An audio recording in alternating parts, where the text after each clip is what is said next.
Juniper Bay, Oregon wore early winter the way some towns wore old denim, faded at the seams, honest, and stubbornly comfortable.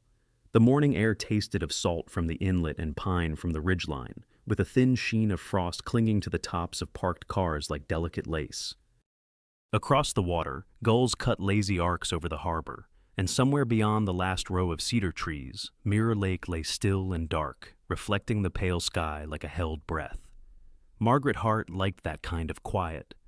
At 79, she moved with careful steadiness, white hair pinned into a neat bun, a soft knitted shawl folded around her shoulders, hands that had learned to be gentle without ever becoming weak. Her eyes were the color of a washed blue morning, calm until you looked closely, and then you saw the steel beneath. She had buried a husband, raised a son who rarely spoke about his work, and learned that grief didn't end, it just changed shape. This long vacation in Juniper Bay had been her son's idea. Cole had bought a secluded place near Mirror Lake and told her, not asked her, that she deserved a sanctuary. Margaret didn't fully understand why he needed her far from the city, far from neighbors, far from questions. But she recognized the quiet urgency in his voice, so she came. And on this particular morning, she walked into the Harbor Light Diner because she missed the simple comfort of being around ordinary people. Chipped mugs, greasy skillets, the smell of bacon and coffee that always seemed to say, "You're still here, so eat." A bell above the glass door chimed as she stepped inside. The diner was warm, bright with worn wood booths and red vinyl stools, the windows fogged slightly at the corners. Conversations hummed low, familiar, punctuated by laughter that felt practiced, Juniper Bay laughter, the kind that kept itself polite. Behind the counter, Rosa Martinez moved like she belonged to the rhythm of the place. She couldn't have been more than 22, with thick dark curls shoved into a messy ponytail, a pen tucked behind one ear, and eyes that missed almost nothing. Rosa had the quick competence of someone who'd learned early how to read a room, who was lonely, who was dangerous, who was about to run out on a tab. When she spotted Margaret, her face softened into a genuine smile. "Morning, ma'am," Rosa said. "Same booth?" Margaret returned the smile, small but warm. "If it's not too much trouble." "Never trouble," Rosa replied, already grabbing a menu, even though she knew Margaret didn't need one. Margaret slid into the window booth, letting the glass show her a slice of town, the harbor road, the little art shop, the bait and tackle place with a peeling sign.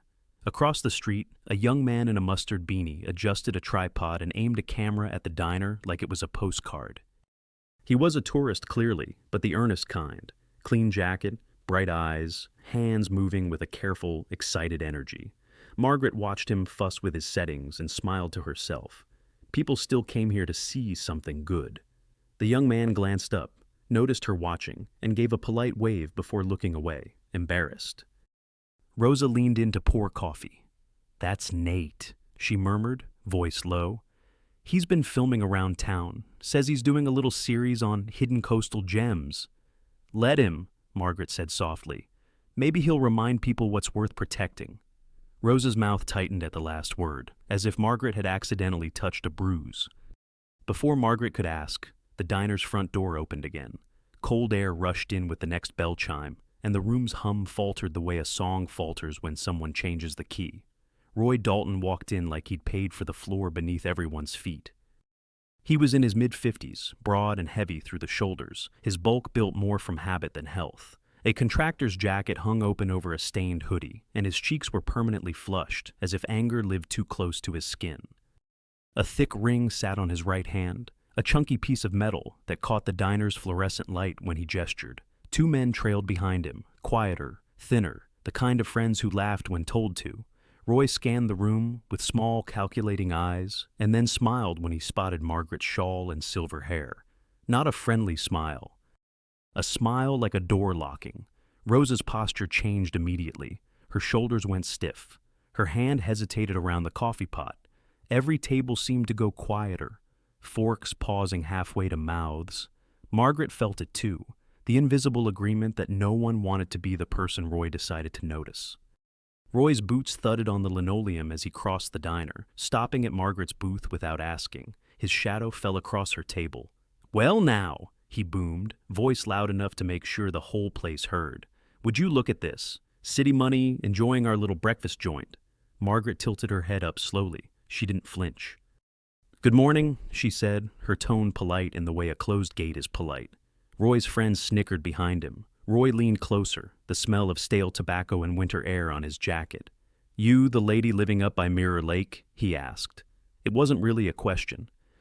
Margaret's fingers tightened around her mug, not from fear, but from the irritation of being treated like a rumor. I'm staying there, she said. Yes. Roy nodded as if confirming something he already owned. I heard you're refusing an offer, he said, voice dripping with the kind of false friendliness people use when they want you to feel stupid for saying no. That property is prime. Folks around here are trying to keep Juniper Bay from turning into a museum for retirees. Progress is coming whether you like it or not. Rosa made a small sound behind the counter, like a protest trapped in her throat. Margaret looked at Roy, really looked, the way she used to look at a child about to misbehave in church. My son bought that home for peace, she said evenly. It isn't for sale. Roy's smile thinned. Your son, he repeated, the one who's never around, drops a pile of cash and leaves his mama to play Queen of the Lake? A few patrons stared at their plates, as if the eggs had suddenly become fascinating. A man at the counter shifted uncomfortably. No one spoke. Margaret felt the familiar loneliness of being surrounded by people who were too frightened to be kind. It reminded her of the first months after her husband died, when sympathy came in quiet casseroles, but no one wanted to sit with the ugly part of grief. She set her mug down with a soft, deliberate tap. I'm not playing anything, she said. I'm eating breakfast, and I'm asking you to step away from my table. Roy blinked, startled by the calm authority in her voice. For a moment, his face looked almost confused, as if he'd expected pleading, tears, a wobble. He got none. Something hot surged behind his eyes. You don't get to tell me what to do in my town, he said, voice lowering into a dangerous growl. Margaret didn't raise hers. It's everyone's town, she replied. That's the point. Roy's hand landed on the edge of her table, knuckles heavy, ring glinting. The table rattled. Margaret's coffee sloshed. Rosa's fingers disappeared beneath the counter, and Margaret caught the motion from the corner of her eye. Rosa was doing something with her phone, quick and discreet, angling it toward the booth. Across the street, Nate's camera shifted too, as if the energy change inside the diner had reached him through the glass. Roy leaned closer, invading Margaret's space until she could feel his breath. Last chance, he murmured. You take the offer or life gets inconvenient. Permits, noise, inspections. You understand? Margaret's heartbeat stayed steady. That steadiness was not innocence, it was practice. I understand bullying, she said. I also understand the law. Roy barked a laugh. Law? He echoed loud again. Honey, the law eats at this diner. A few people flinched at that, not because it was clever, but because it was true enough to scare them. Margaret's gaze moved past Roy toward the front corner booth, where a deputy's jacket hung on the back of a chair. Empty now, but the message was there. Roy straightened and made a show of looking around the diner, drinking in the silence like applause. Margaret reached into her purse, pulled out a few crisp bills, and placed them on the table beside her mug. She rose carefully, one hand steadying herself on the booth seat. I wish you a better day, she said, not sweetly, firmly, like a blessing for someone who didn't deserve it. Then she stepped around Roy as if he were no more than a piece of furniture. That dismissal, quiet, total, snapped something in him. Roy's face flushed darker. His arm swept out, knocking her mug. Coffee flew, splattering across the floor in a hot brown arc. The ceramic hit linoleum and shattered with a sharp crack that made the whole diner gasp. Margaret startled, her balance shifting. She felt a few scalding drops sting the back of her hand, and instinct made her step back. Exactly what Roy wanted. His ringed hand rose, and for one frozen second, the room became a photograph. Rosa's eyes wide behind the counter. Nate's camera aimed through the window, patrons mid-breath, too afraid to move. Roy's palm struck Margaret's cheek with a brutal sound. Flat, ugly, final. Pain flashed white behind her eyes. She stumbled, heel catching the leg of a chair, and then she was falling, the world tilting, the air leaving her lungs as her body hit the hard floor. The diner erupted in a collective inhale. No one exhaled. Margaret lay on her side, cheek burning, heart hammering not from injury but from disbelief. Her shawl had slipped. The cold linoleum pressed through her dress. She heard Roy's laugh, low and satisfied, like he'd proven a point. She also heard something else. The faint, panicked voice of a young mother at a table whispering, "Oh my God," and then silence again as fear clamped down. Rosa's hands were shaking as she kept her phone pointed, recording. Outside, Nate's camera remained steady, capturing everything because the lens didn't flinch the way people did. Roy took one step as if to loom over Margaret, to enjoy the power he'd bought with everyone else's fear. Before he could take the second, the diner bell chimed again. The sound was small. It cut through the frozen air like a pin through cloth. A man stepped inside, and the temperature in the room seemed to drop, not from cold, but from focus. He was in his late 30s, dressed ordinary, dark flannel shirt, worn jeans, sturdy boots, but his frame carried a coiled, efficient strength, shoulders squared, movements economical in a way that made him seem both calm and dangerous. His eyes swept the room in one quick pass and locked onto Margaret on the floor. Something in his face tightened, not grief, not panic, control, the kind that arrives when someone flips a switch and the world narrows to a mission. At his side walked a golden retriever wearing a working harness, the dog's coat a rich sunlit gold that looked almost unreal against the diner's dull winter colors. The retriever's name patch read Beacon. Beacon was large but lean, built for endurance rather than show, ears slightly perked, eyes soft but intensely attentive. He didn't bark, he didn't lunge, he simply stopped, planted his paws, and stared at Roy Dalton with a stillness that felt like a line drawn on the floor. Do not cross. The man's gaze never left Margaret as he moved forward, but the dog's presence filled the space between predator and victim like a warm wall. Roy's laugh died halfway out of his throat. The room stayed silent, but it was a different silence now, one that waited.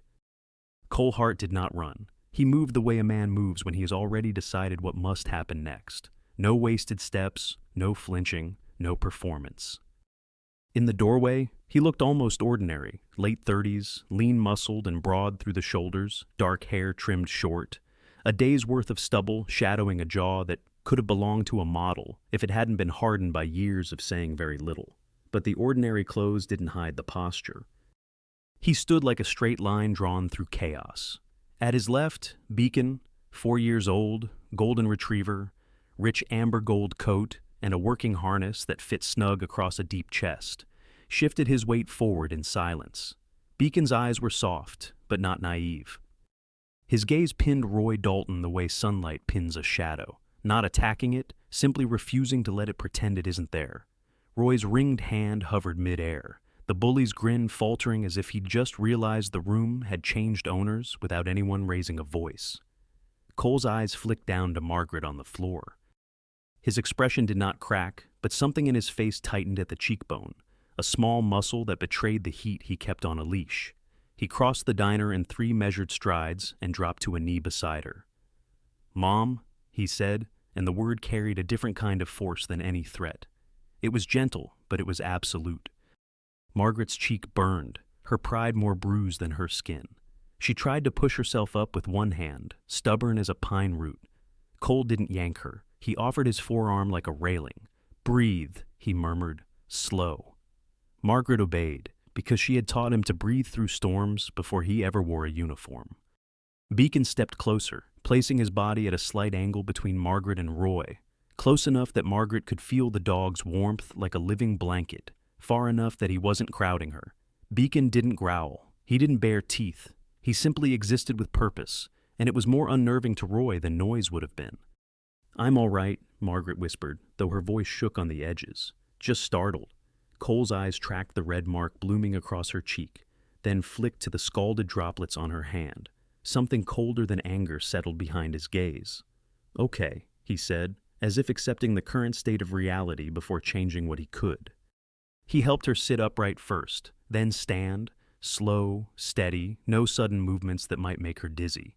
The diner remained silent, but it was no longer paralysis. It was attention. Rosa Martinez stood behind the counter with her phone angled, knuckles white. Her dark curls had slipped loose from the ponytail, and her face had the tight, bright look of someone who just watched cruelty and decided she would not forget it. Across the street, Nate Brooks' tripod remained pointed at the window, the lens a patient witness. Roy cleared his throat, trying to drag the room back under his thumb. "Well, look at that," he said, forcing a chuckle. "Family reunion? Your mom's fine. It was a misunderstanding." Cole didn't look at him yet. He kept his hand lightly on Margaret's elbow, steadying her. "Are you dizzy?" he asked her quietly. Margaret blinked once, then shook her head. "No." Cole nodded, and only then did he turn to Roy. His eyes were a startling blue, not warm, not cruel, evaluative, the kind of eyes that didn't argue, they measured. "You assaulted her," Cole said, not loud, not theatrical, a statement of fact. Roy snorted as if facts were negotiable. "She mouthed off," he said. "I got carried away. Folks will tell you—" "No," Cole interrupted, still calm. "Folks don't need to tell me. I saw the coffee. I saw her on the floor." He paused, letting the room feel the weight of plain truth. "And there are cameras." Roy's glance flicked toward the window and then toward Rose's phone. His face tightened. The two men behind Roy shifted uncomfortably, suddenly aware they were not background scenery in a bully's play. Beacon took one step forward, the harness straps creaking faintly. It wasn't aggression, it was proximity. Roy's bravado wavered again, just enough to show fear underneath. He walked toward them, with his hands out, palms displayed, an exaggerated gesture of peace that felt like a costume. "All right now," the sheriff drawled, eyes sliding over Margaret and lingering on Cole as if assessing the most efficient way to make him go away. "Let's keep this calm. No need to blow up a diner over some spilled coffee." Rose's lips parted in disbelief. Margaret's eyes narrowed. Cole's gaze met the sheriff's, and something subtle passed between them. Recognition. Cole had seen this kind of man before, in other places where uniforms didn't always mean protection. "My mother was struck," Cole said evenly. "She fell. That's assault." The sheriff sighed as if Cole were a child making things difficult. "Sir," he said, voice thick with small-town condescension, "I'm going to suggest you take your mom home and let the grown folks handle it. Roy's a local. He's had a rough week." Things got heated. Roy's face brightened at the sheriff's cover like a plant turning toward light. "That's right," Roy said quickly. Just a heated moment. Margaret's mouth tightened, and for the first time, her calm cracked enough to show the steel beneath. "He hit me," she said, voice low but clear. The sheriff didn't look at her. He looked at Cole. "We'll talk later," he said, making it sound like a favor. Cole's jaw flexed once. Then he did something Roy and the sheriff were not used to. He didn't argue louder. He got quieter. "Sheriff," Cole said, and the single word carried an edge of command without being a command. "I want a formal report filed. Right now." The sheriff's eyes narrowed. "And who are you to order me around?" Cole held his gaze. "Cole Hart," he said, "and she's Margaret Hart." He didn't announce his service like a badge, but the way he said his own name, steady, precise, made it feel like the first domino. The sheriff's expression flickered with something like annoyance, and then calculation.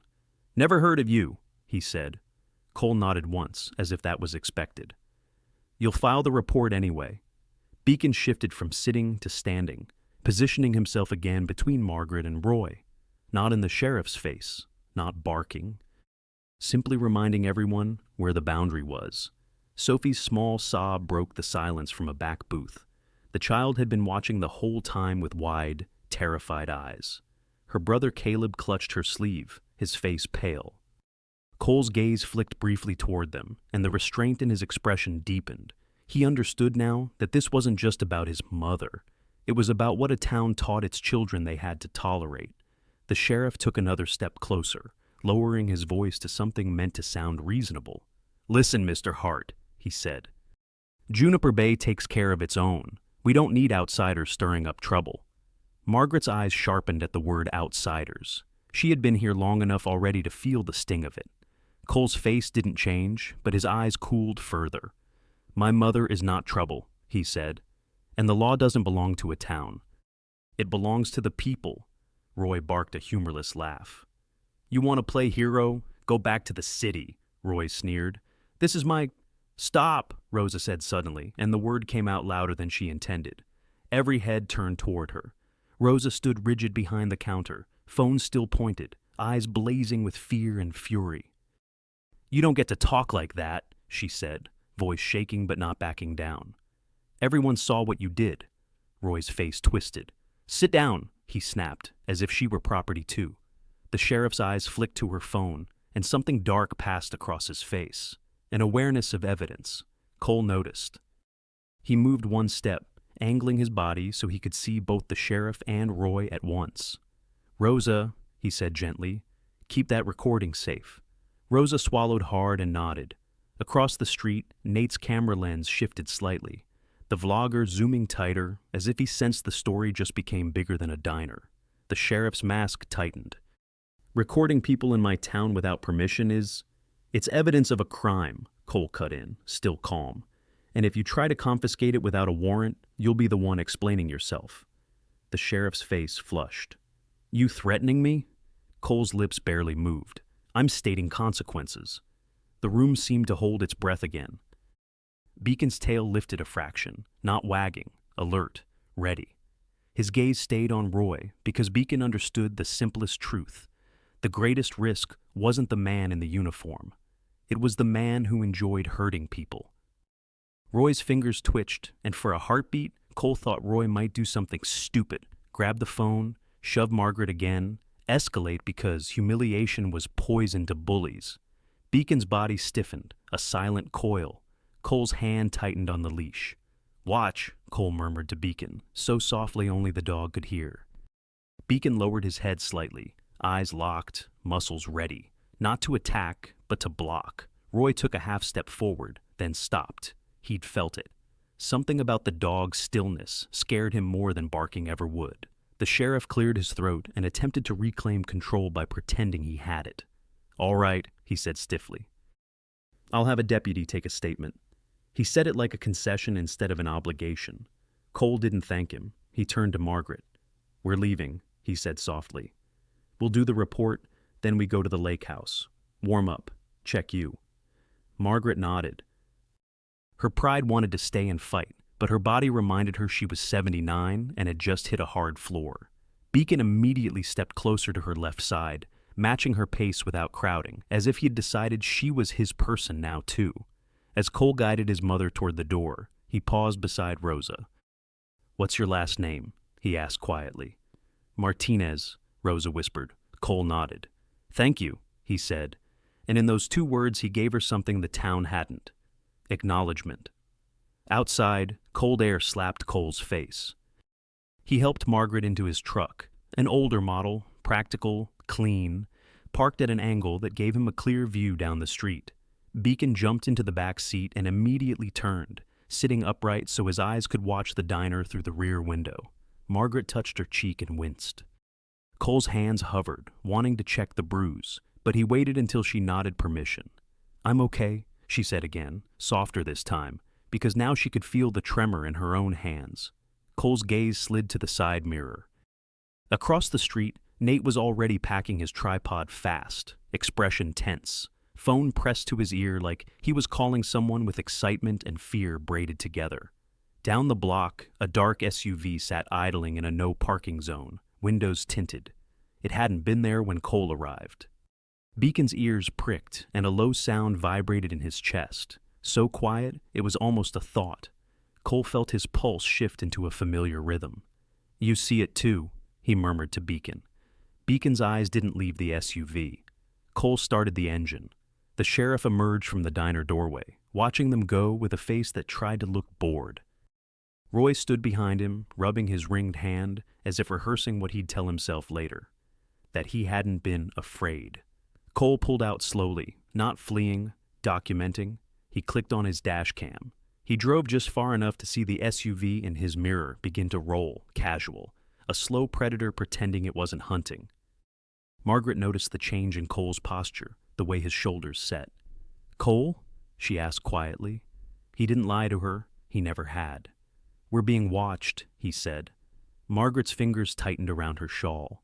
Beacon shifted, planting his paws wider, bracing with the truck's movement, eyes bright and steady. Cole's voice stayed calm. "It's okay," he told her, and the lie was small and kind because the truth was larger than she could carry right now. "We'll get home. We'll make calls." Margaret looked back at the diner shrinking behind them, the windows reflecting winter light like polished glass. She thought of the people inside who hadn't spoken. Then she looked at Beacon, golden head high, and felt something unexpected bloom beneath the bruised sting on her cheek. Not vengeance, not rage. A fierce, quiet refusal to be small. Behind them, the SUV kept its distance. Ahead, the road curved toward Mirror Lake, where the trees grew denser and the air tasted cleaner, like the world was about to pretend nothing happened. Cole tightened his grip on the wheel and kept his speed steady. Beacon did not lie down. He stayed upright, watching the world with the patient vigilance of a dog who understood that the first job of protection is noticing. The dark SUV stayed in Cole's mirror for 3 turns too many. It didn't tailgate, didn't flash lights, didn't do anything dramatic that could be pointed to later as proof. It simply existed, always there, always spaced just far enough to pretend coincidence. Juniper Bay's main road curved toward the inlet, then split, one way into the cluster of shops and docks, the other way climbing toward Mirror Lake, where pines thickened and the world grew quieter. Cole took neither. He signaled early, turned onto a narrow service road that cut behind a row of storage sheds, and drove as if he was headed nowhere important. Beacon braced in the back seat, paws planted wide, head high. The golden retriever's gaze kept flicking from side window to rear, tracking angles, tracking sound, tracking that faint engine note that didn't match the rest of the morning traffic. Margaret sat rigid in the passenger seat, one hand pressed to her cheek, the other clutching her shawl as if it could hold her together. "Cole," she said softly, trying to keep her voice from becoming fear. "You don't have to." "I do," he answered, calm and flat, like a truth he'd already signed. "Just stay with your breathing." He took the next turn hard, then slowed, rolling past the deserted boat ramp. Frost glittered on the planks like shattered glass.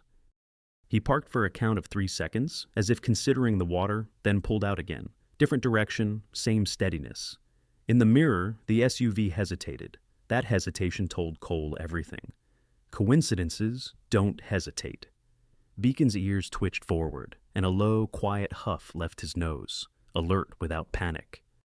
Cole didn't try to lose the SUV the way a reckless man might.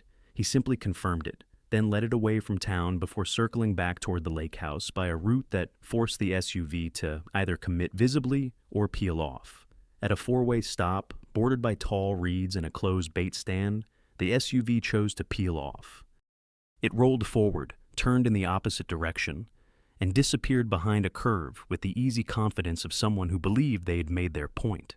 Margaret's shoulders sagged with a breath that sounded like relief and shame tangled together. Beacon, on the other hand, remained upright, watching the empty road as if he expected the threat to grow teeth and come back. Cole drove the rest of the way in silence, hands steady on the wheel, mind already reorganizing the day into priorities: medical check for his mother, documentation, evidence protection, and a call to someone who didn't answer to Sheriff Don Larkins. Mirror Lake appeared through the trees like a sheet of dark slate.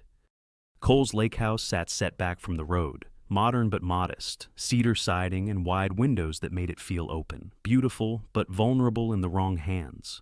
Cole pulled into the drive and parked at an angle that let him see both the road and the tree line. He helped Margaret inside first, guiding her to the kitchen table where sunlight fell in a pale rectangle. Beacon went to her immediately, not in her lap, not begging, just close. He sat beside her chair and pressed his shoulder lightly against her shin, warmth offered without demand. Margaret's fingers slid into Beacon's fur almost on their own. Her breathing slowed. "Good boy," she whispered, voice trembling. Cole's jaw tightened at how much his mother needed a dog to feel safe in her own country. He checked her cheek with careful fingertips, then her wrist where the coffee had splashed.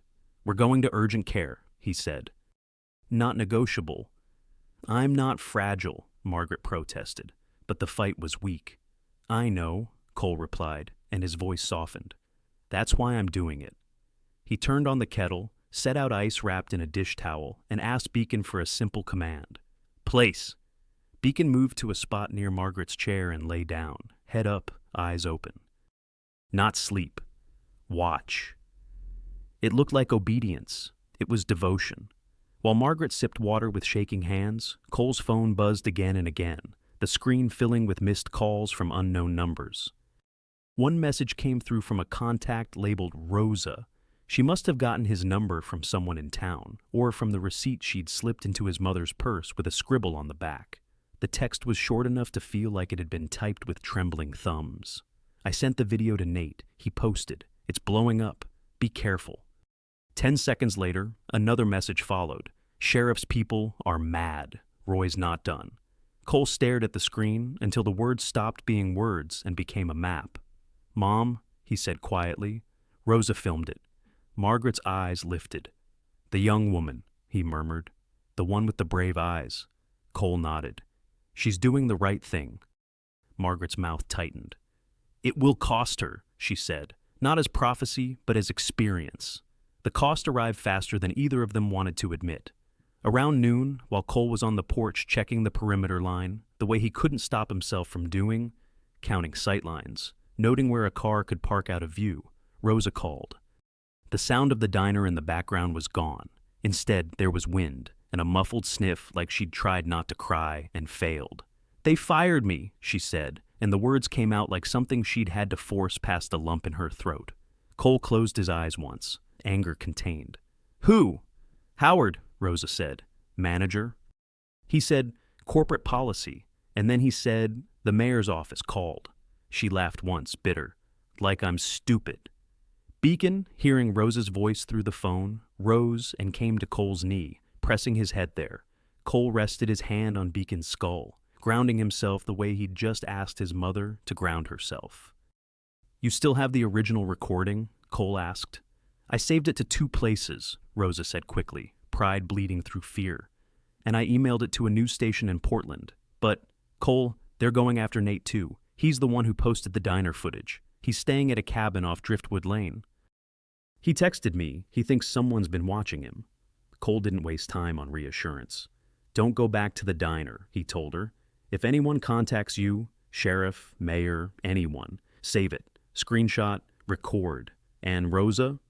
Yeah? You did something most adults in that room couldn't do," he said. Rosa's breath hitched. "I was just mad."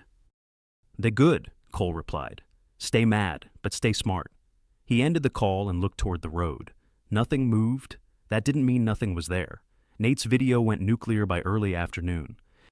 Cole didn't need to scroll long to see it, clipped and reposted on local pages, veteran groups, coastal travel accounts, then national feeds that didn't care where Juniper Bay was, as long as there was a villain and a victim. The thumbnail alone, Margaret's small body on the diner floor, Roy Dalton looming, was enough to twist Cole's stomach.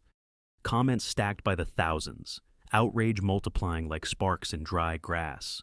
Margaret watched from the kitchen doorway, one hand still on Beacon's head, as if she could anchor herself to something real while her pain became a spectacle online. "I didn't want," she started, then stopped. Cole understood the sentence she couldn't finish. "I didn't want to be a story." "You're not," he said quietly. "You're a person. They made you a story. We're going to make sure it ends right." An hour later, Nate called from a number Cole didn't recognize. His voice was frantic, breathy. "Man, I think I just got—" "Slow down," Cole cut in, voice controlled. "Where are you?" "Outside my cabin," Nate said. "Door's busted. I didn't go in." Cole's eyes flicked to Beacon. The dog's ears were already forward, as if the word busted had meaning. "Stay outside," Cole ordered. "Do not touch anything. I'm coming." Thus, Cole didn't tell Margaret every detail. He didn't say break-in, evidence tampering, escalation. He only said, "I have to check on someone." And Margaret's eyes hardened with the same steel she'd shown Roy Dalton. "Take Beacon," she said. "I'm not alone if he's here."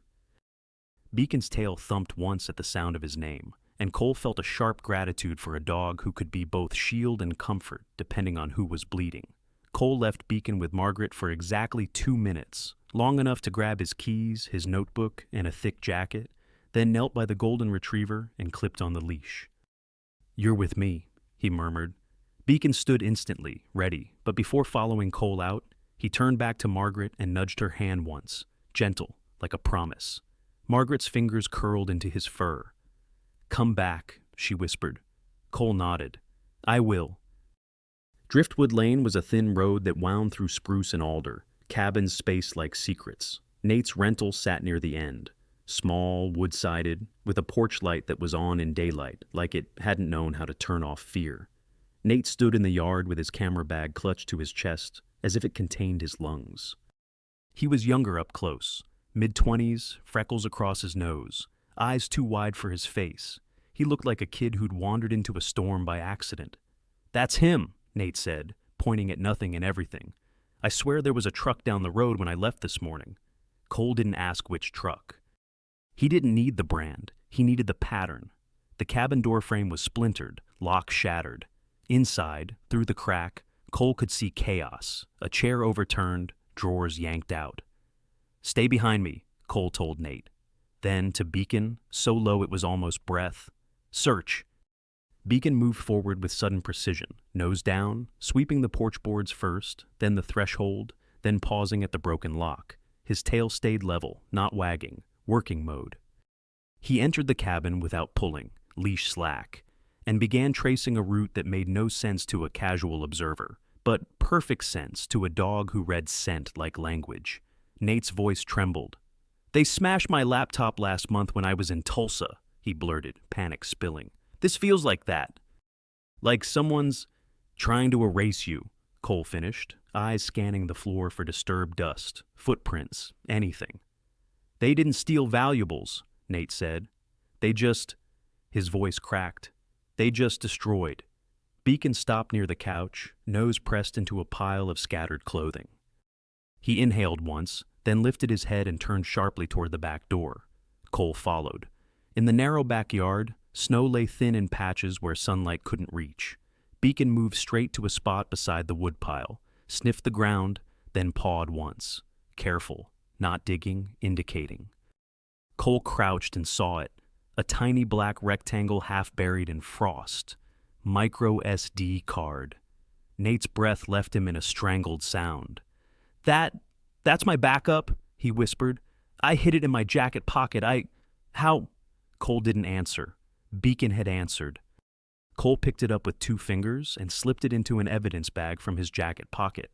He'd started carrying them the moment the SUV showed up in his mirror. Nate stared at Beacon like the dog had performed a miracle. Beacon, unconcerned with praise, simply looked back at Cole, eyes steady. Job done, next task. "You did the right thing posting," Cole told Nate. "But from now on, you don't move alone. You hear me?" Nate nodded fast. Yeah, I didn't think—" "They did," Cole said, "because they've been doing this a long time." On the drive back to Mirror Lake, Cole's phone rang with another unknown number. He almost ignored it. Then he saw the area code. Local. He answered without speaking. A woman's voice came through, low and strained, carefully controlled. "Mrs. Hart," the voice said. Cole's grip tightened on the wheel. "Who is this?" "Someone who's tired," the woman replied. And there was something in that exhaustion that felt expensive and trapped. "I can't talk long. Your situation has become impossible to contain." Cole's eyes flicked to Beacon in the rearview mirror. The golden retriever was watching the road behind them, unblinking. "If you have something to say," Cole said, "say it." A breath on the line, then the woman spoke faster, as if courage was a limited resource. "Meet me tonight," she whispered. "St. Bridget's Chapel, 7 o'clock. Come quietly. You'll understand why." "What's your name?" Cole demanded. The woman hesitated. "Claire," she said, barely audible. Then, softer, "Please, before someone gets hurt again." The line went dead. Cole kept driving, but the air in the cab felt colder. He didn't know yet who Claire was. He only knew that fear had shifted into desperation, and desperation made people do reckless things. Or brave ones. Beacon let out a single quiet huff, as if marking the moment. Cole reached back and touched the dog's harness strap briefly, a silent agreement. At home, Margaret sat with ice on her cheek and Beacon pressed against her ankle, and when Cole told her about the call, her eyes didn't widen with panic. They narrowed with decision. "We're going," she said. "We're going carefully."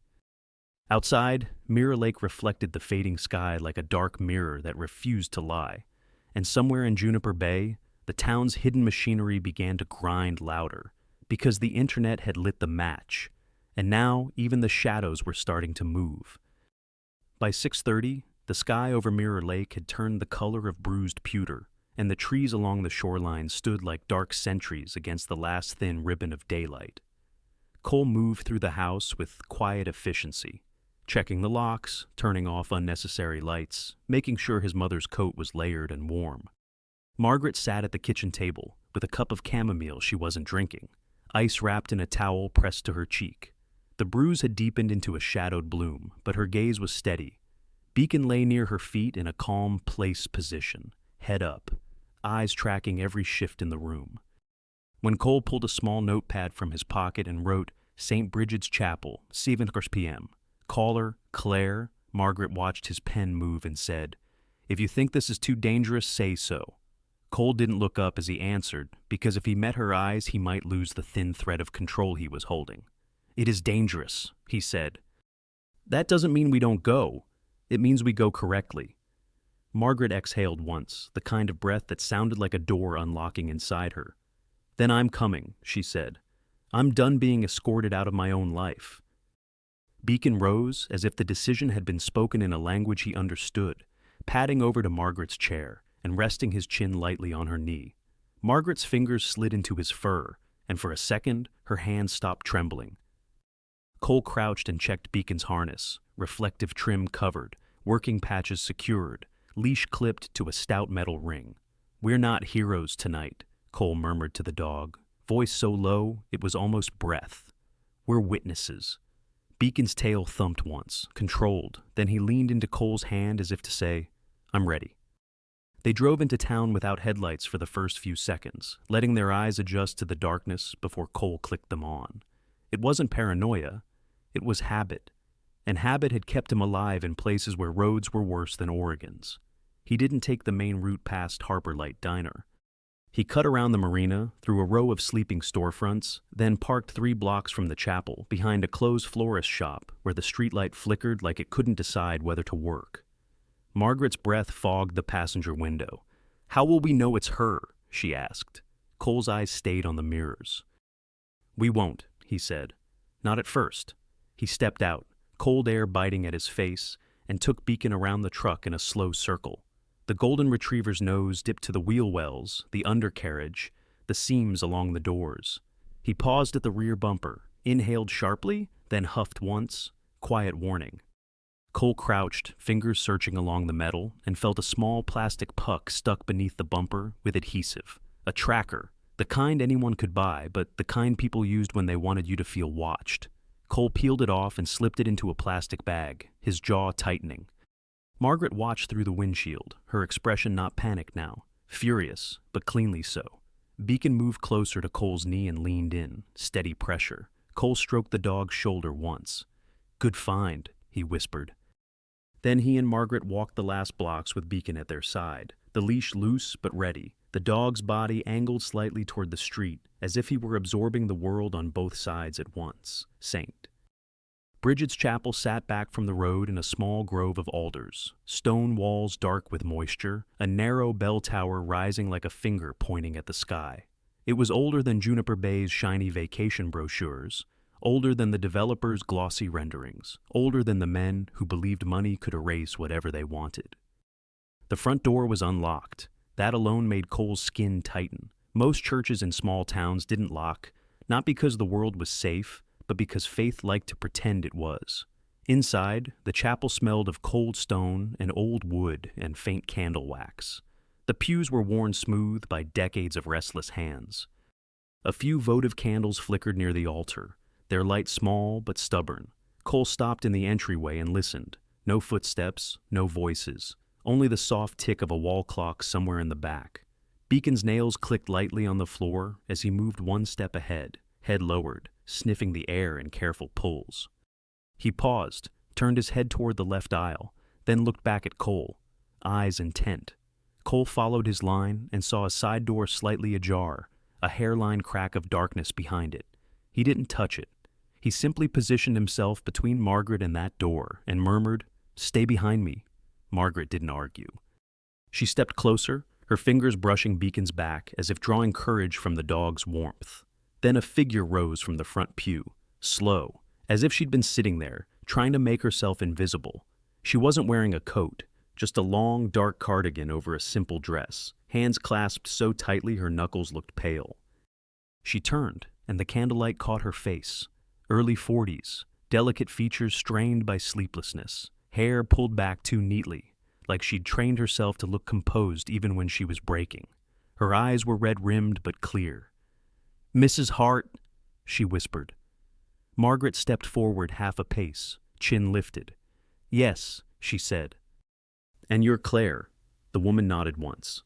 "Claire Halstead," she said, voice thin. I'm the mayor's wife." Cole felt the name land like a weight. Juniper Bay's mayor, Grant Halstead, had smiled on posters and town hall live streams for years, the kind of public face that promised growth and community in the same breath. Cole also felt the calculus change. If Claire was here, alone, in a church, asking for secrecy, then the rot went deeper than a contractor with a ring.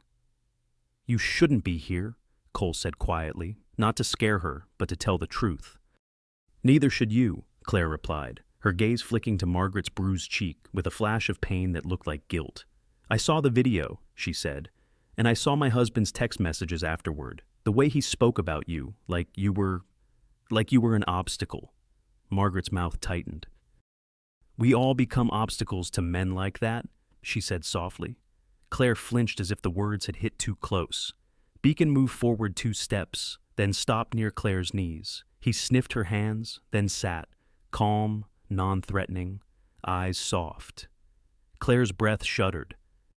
Her fingers reached out before she seemed to realize, sinking into Beacon's fur as if she'd been starving for something gentle. "He doesn't judge," Claire whispered more to herself than anyone. Cole watched her grip tighten, then loosen, and understood. She wasn't just afraid of losing status. She was afraid of what happened when powerful men discovered betrayal. "Why call my mother?" Cole asked. "Why not the sheriff?" Claire's mouth twitched into something bitter. "Because Sheriff Larkins isn't law," she said. "He's my husband's extension cord. Anything I handed him would disappear, and I would have an accident on the coastal road." First, Margaret's eyes sharpened. "So you chose a chapel," she said. "Public enough to be hard to vanish, private enough to whisper." Claire nodded. "I chose it because my husband won't step inside," she admitted, voice barely audible. "He likes ribbon cuttings at churches, not confession." Cole's gaze flicked again toward the side door. Beacon had shifted his head, ears angled, listening. There was a sound, so faint it could have been the building settling. Cole lifted a hand slightly, and Beacon went still, then angled his body so he was between that side door and the women. Claire saw the shift and swallowed hard. "They might be watching," she said, and her voice cracked. I don't know how much time I have." "Then don't waste it," Margaret said, and the calm in her tone was not cruelty. It was urgency shaped by years. Claire reached into her handbag and pulled out a small cloth pouch that looked like it belonged to a rosary, then slid out a plain black flash drive. The plastic was scuffed, the label handwritten in careful ink. Town Records. Claire's hand trembled as she held it out, not to Cole, but to Margaret. "I'm giving it to you," Claire whispered, "because if I give it to your son, my husband can spin it as military intimidation. If I give it to you, you're a grandmother with a bruise. And the whole country is watching what happens to a grandmother with a bruise." Margaret's fingers closed around the drive, and for a moment, her hand didn't shake at all. "What is it?" Cole asked, though he already felt the answer in his bones. Claire's eyes glistened. "Everything," she said. "Payments, shell companies, audio recordings. Permit denials that were ordered, not earned. The real reason Mirror Lake is being reimagined. Roy Dalton didn't wake up and decide to terrorize you on his own. He was told. Sheriff Larkins was told. My husband," her voice broke. "My husband signed off on it." Cole's jaw tightened, but he kept his voice even. "Where did you get it?" Claire let out a shaky laugh that held no humor. "You live with a man long enough, you learn where he hides his sins. she said. There's a safe behind a painting in his study. He keeps ledgers like trophies.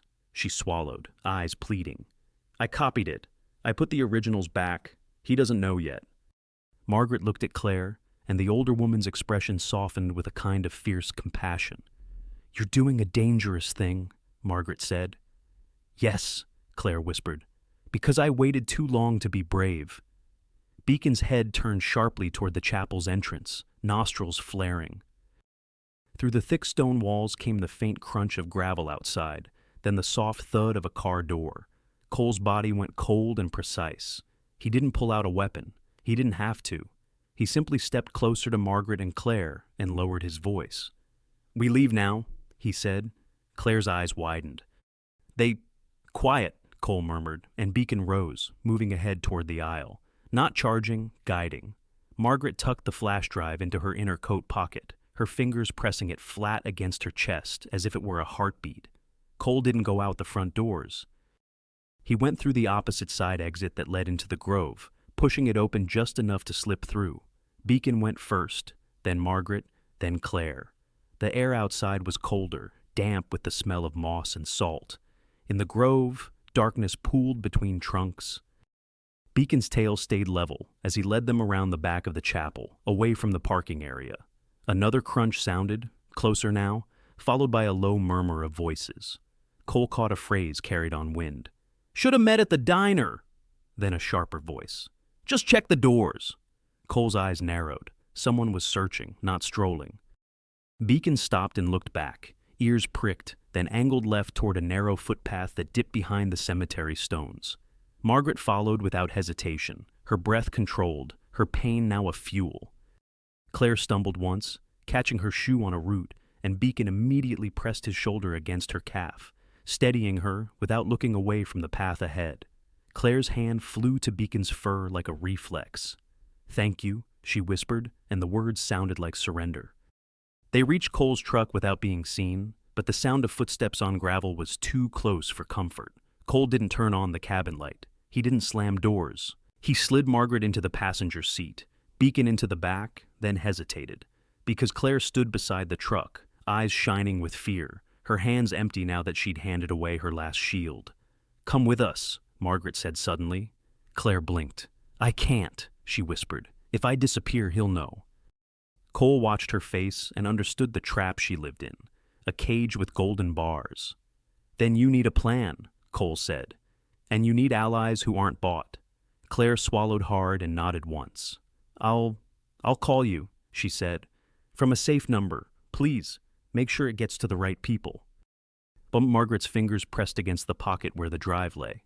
We will, she promised.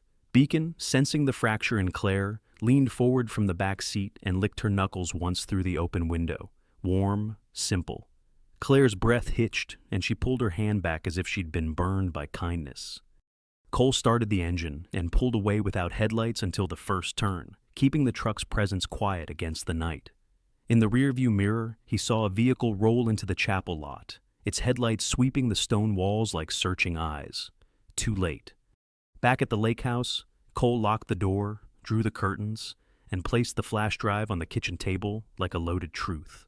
Margaret stood beside him, shawl tight around her shoulders, Beacon sitting at her feet like a golden anchor. Cole opened a hardened laptop he kept buried in a duffel, old instincts, old tools, and plugged in the drive. Files bloomed across the screen, spreadsheets labeled with dates and initials, scanned deeds, audio recordings with names in the file titles that made Cole's stomach go tight. Roy Dalton, Grant Halstead, Sheriff Don Larkins. And a developer's name Cole had heard whispered in town meetings like a prayer, Alderstone Development. Cole clicked one audio file, and the speakers filled the kitchen with a man's smooth voice saying, "Make her uncomfortable, she'll sell." Another voice, Roy's, laughed, then a third voice, unmistakably the sheriff's drawl, "Keep it off paper." Margaret's hand flew to her mouth. Beacon lifted his head, ears angled, listening as if he could understand the poison hidden in calm words. Cole's face didn't change, but his eyes hardened into something like ice. He closed the laptop halfway and looked at his mother. "This isn't just Juniper Bay," he said. "This is organized." Margaret's gaze was steady now, as if the slap had knocked the last of her hesitation loose. "Then we don't fight it like a diner argument," she said quietly. "We fight it like a system." Cole nodded once. He reached for his phone. No hesitation now, no waiting for Sheriff Larkins to pretend. He scrolled to a contact he hadn't used in months, a number that belonged to a world beyond small-town favors. Beacon stood and pressed his nose into Cole's thigh, grounding him for what came next. Cole rested his hand on the golden retriever's head for half a second, then lifted the phone to his ear.